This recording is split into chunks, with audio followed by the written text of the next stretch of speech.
welcome back. And yes, there are some big games on this afternoon. Of course, nothing bigger than a one out at Footrot Flats. No real, nothing's going to happen with this game as far as the finals go. But a bit of feeling and clubs playing for pride at the moment. The Yannicky Roos, they take on the Winchelsea Blues from the Gun Club.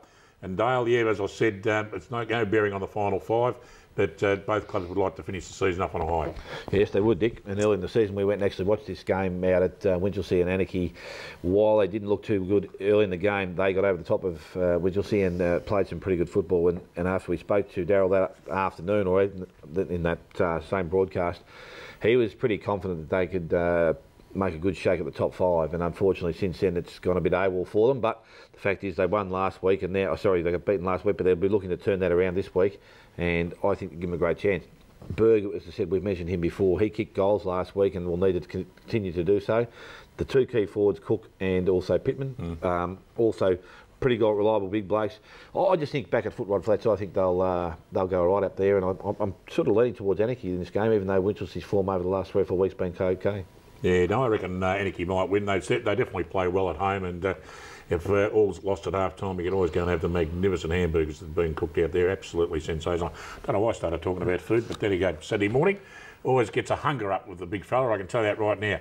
Out of the Inverleigh Oval, well, they take on Werribee Centrals, and it's a big ask for Inverleigh. Their season, of course, now just about all over, but as I said to Dale, and I say again, it's they play for pride now, and actually knock one of the sides off in the final five would be a great finish to the season.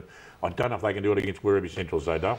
Yeah, look, I don't think so either. Last week, I suppose, you would have thought that they may have been in the game a little bit closer at three-quarter time, and if that was the case, they might have given themselves an opportunity to actually win it. But at this stage, Dick, they're not playing with a great deal of confidence, and I would think that Werribee in some good form. Rosenweig, Simmons, Sembry and Johns are 4 players that still have to come back into that side. Now, I believe that Rosenweig might not get back at all. At this stage. Disappointing for him because he started the season off so well. He was sensational against North Geelong round 1 anyway. Yeah, he was. He played a pretty good... He actually made the inter-league squad and played it in that game as well. So he's a great footballer, and he had kicked a lot of goals. He took the pressure off Kitchen, so Kitcho, instead of having the number 1 backman, was obviously getting number 2 or 3. And obviously since then he's had a pretty good season, but at the moment he's a big reliance upon him up forward to kick goals. But they've got a great group up there, and I think that they'll be too strong. I don't think Inverleigh can kick enough goals to win the game, Dick, so that's going to be their problem. What's happened to that bloke that was kicking goals at Werribee Centrals a couple of weeks ago, Pilkington? Yeah, no, look, he's been played more through the wing and through the half-back line now. And even David Hall, who came back from an injury on the weekend, he played at half-back, and he's normally plays across their wing. But he was just provided tremendous run, and I think he's a great player. And getting on St Albans come finals time, he's one bloke that can carry the ball. Johns is the other one that if he gets back from those hamstrings he's had trouble with now, he hasn't played for about 5 or 6 weeks, or half a game against North Geelong. So they definitely need to get him back. But look, I think there's too much strength there for the Werribee side. A game that unfortunately may be a little bit one-sided, the East Geelong Eagles, although they're not in great form at the moment. They take on the hapless Belmont Lions, and out at the Kevin O'Leary Oval, one would think that it'll be a pretty one-sided affair and just to fine-tune up for the finals, Dale. Well, they need to fine-tune, Dick. They were pretty ordinary on the weekend for 3 quarters, and in the last quarter they sort of got their game going a little bit in that last quarter. Robbie Chamberlain made a difference. He probably didn't touch the ball too often in that first 3 quarters, but then got a few touches and got the ball down. Scroblack again up forward, 5 goals, wasn't a bad effort, but again, where we didn't have the defensive players they'd like to have played on him, so he'll need to stand up. But tell me, he threw the water bottle. Yeah, I don't think he was too happy at 3/4 time. He just look, things weren't going well for him. They brought Hill back into the side. He tore his hamstring again. Ricky O'Toole obviously wasn't fit. He kept coming off with some back troubles. So their group's not sound at the present time, but they are a quality side. We've known that for a while. And we're talking about players to come back in. Closter, Robertson, Cameron and Hickey are 4 really good players. And Bolton came up from the reserves on the weekend and rucked, and he was a pretty good player for them, and actually was one of their better players. So they've got some depth there. They need to get these blokes back playing well, but it should be a one-sided affair. Out of the Devils playground, the Cryer Devils, they take on North Geelong. Cryer form has been pretty ordinary this year, but always a good game when these northern neighbours get stuck into each other. And a big ask, I guess, is whether that Paul Brigette can get 7 goals and make 100, Doug. Yeah, look, a great chance to do that this afternoon. I think they'll get enough ball down in their forward line to be able to do so. It's going to be a great ask for Correa to even halt him and try and get it down there. But I think with the way they play their game, their run through half-back's been really, really good. Cameron Fletcher's been sensational.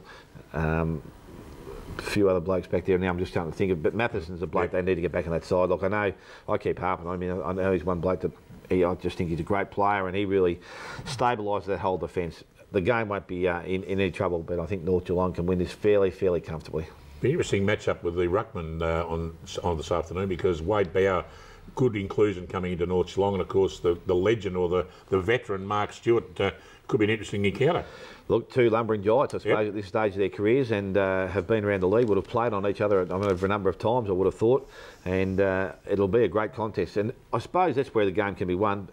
Won't be won, but I suppose that's where it's going to be really determined and turned around. If they can take some sort of control in there, then that side will win the game for sure, but North Geelong. Okay, and of course the last game on this afternoon is out at the Church Street Oval. It's the Geelong West Cheetahs, and they take on Bannockburn. And Geelong West would love to, well, at least finish the season off well, but it's going to be a struggle against Bannockburn. Yeah, I can't see them getting on the board this week either, Dick. Bannockburn have played some pretty good football over the last couple of weeks. They've won games they needed to win to keep themselves in that top 3 spot, and that's where I think the side's got to be if they're going to play finals football and have some sort of chance of winning the game. They've got multiple guys kicking goals, which is a real bonus for them at the present time. So, look, I suppose if we get a bit more drizzle and a bit more rain, it might limit the times the ball gets down there, but Geelong West are really going to struggle to match them. But who knows, football's a funny game, but you would think Bannockburn quite comfortably. Okay, well, don't forget, folks, this afternoon on 94.7 The Pulse, Thompson and Belpost Hill from the Thompson Thunderdome. Be a great game, particularly what's at stake for the Tommy Tigers. Now, what's this I've got in my hand, folks? You ask me? But sorry, what do you think it is?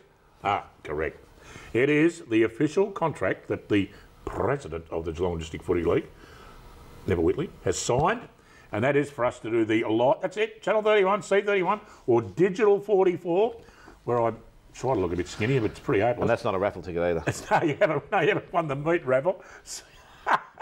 That's it, folks. We have got the contract. We are going to be telecasting the GDFL Grand Final live from St Albans Park this year, and with a bit of luck it might be between the North Geelong Magpies, and I don't really care who else, but that probably won't happen. That'll be great indeed.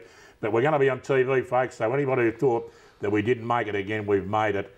And to anybody who reckons that we shouldn't be doing it, bad luck. Because we're doing it, because we're the best.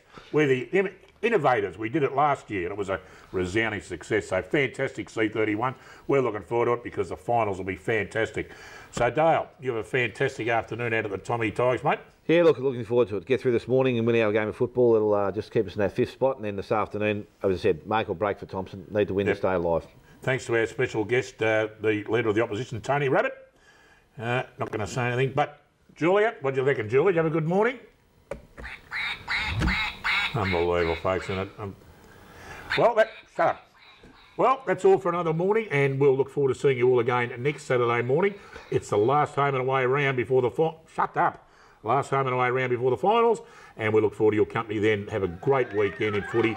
See you all next week. Bye for now.